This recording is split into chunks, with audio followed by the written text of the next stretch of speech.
ঠাকুরনগর ঠাকুরবাড়ির প্রতিষ্ঠাতা প্রমথ রঞ্জন ঠাকুরের ১২৫তম জন্মজয়ন্তী উদযাপন হল ঠাকুরনগর ঠাকুরবাড়িতে। উত্তর চব্বিশ পরগনা ঠাকুরনগর এবং ঠাকুরবাড়ির প্রতিষ্ঠাতা প্রমথ রঞ্জন ঠাকুরের ১২৫তম জন্মজয়ন্তী উদযাপন ঠাকুরনগর ঠাকুরবাড়িতে। পিআর ঠাকুরের জন্মজয়ন্তী উপলক্ষে এদিন ঠাকুরনগর ঠাকুরবাড়িতে দৈব অনুষ্ঠানের আয়োজন করা হয়। রাজ্যের বিভিন্ন প্রান্ত থেকে মতুয়া ভক্তরা ডঙ্কা, কাশি, নিশান নিয়ে ঠাকুরনগর ঠাকুরবাড়িতে আসেন। দিনভর পালিত হয় বিভিন্ন অনুষ্ঠান। এ বিষয়ে ঠাকুরবাড়ির পুত্রবধূ তথা বাগদার বিধায়ক সোমা ঠাকুর বলেন, বিভিন্ন দলপতি গোসাইদের নিয়ে আলোচনা সভা হবে। রাত ১২টার সময় প্রদীপ প্রজ্বলনের মধ্য দিয়ে জন্মজয়ন্তী পালন করা হবে। একই সঙ্গে সোমা ঠাকুর বলেন, আমরা আগে অনেকবার মতুয়াদের বলেছি সিএএতে আবেদন করুন, কিন্তু বিগত সরকার বিভিন্নভাবে মতুয়াদের ভুল বুঝিয়েছে, ভয় দেখিয়েছে, যার কারণে এসআইআরে অনেকের নাম বাদ গিয়েছে। এখন তারা সিএএ এর মাধ্যমে নাম তুলছেন। আজকে এই ঠাকুরনগর প্রতিষ্ঠাতা তথা ঠাকুরবাড়ি প্রতিষ্ঠাতা গুরুচাঁদ ঠাকুরের নাতি প্রমথ রঞ্জন ঠাকুরের ১২৫তম আবির্ভাব তিথি অনুষ্ঠিত হচ্ছে আমাদের বাড়িতে। আজকে মূলত গোসাই পাগলদের নিয়ে আলোচনা সভার পরে আজকে আমাদের রাত ১২টার সময় আমরা প্রদীপ প্রজ্বলনের মাধ্যম দিয়ে আজকে জন্মদিন উদযাপন করব এবং কালকে আমাদের রক্তদান শিবির থেকে শুরু করে সমস্ত কার্যক্রমগুলো হবে।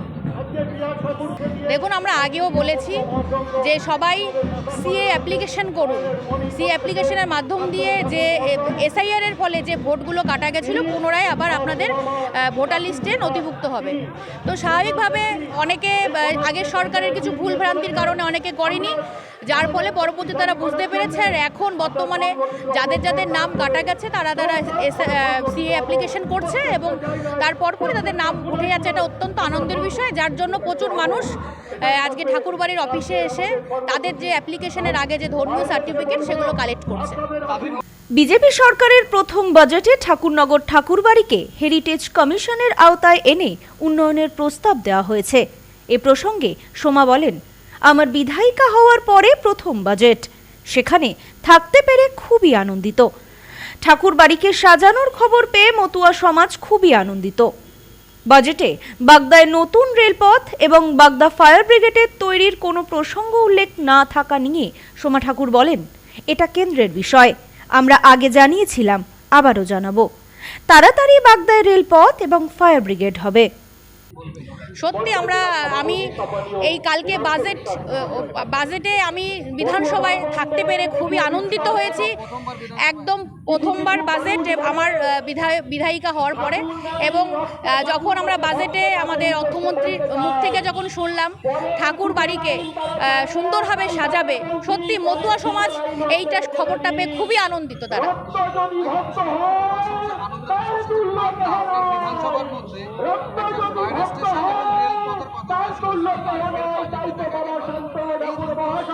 দেখুন, রেলপথের কথা তারা এখন বাজেটে বলবে না কেন, এটা কেন্দ্রীয় ইস্যু। তা আমরা আগেও জানিয়েছি এবং আবার জানাবো, কেননা খুব তাড়াতাড়ি এটাও হবে, রেলটা তো হবেই।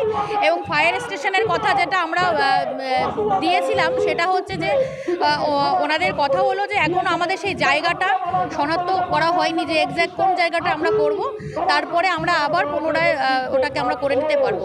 ফায়ার স্টেশন একদম হবে। Bureau report, news no man's land, Thakurnagar.